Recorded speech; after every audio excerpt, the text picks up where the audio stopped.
Hello, hello. Good morning po. Yan na po yung kama na bed frame na ginawa ko. Yan na po siya, nabuo na. Dito po ay kakabitan na lang po siya ng headboard. Dito po sa uluhan. Yan po siya, bolted po siya. Bali, hinati ko po yung kama. Yan po siya. May tornilyo po yan siya. Yan po, bolted. Ayan po siya. Nakabolt po siya. Pwedeng kalasin. Pwedeng lipat-lipat kahit saan.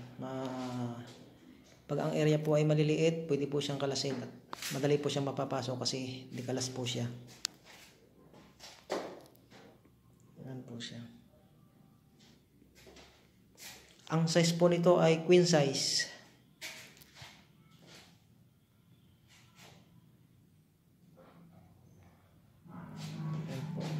Bali, ang paa po niya ay 3. 2 sa gilid. Yung gilid na yun. Tsaka sa gitna. Okay lang po. Maraming salamat po. God bless.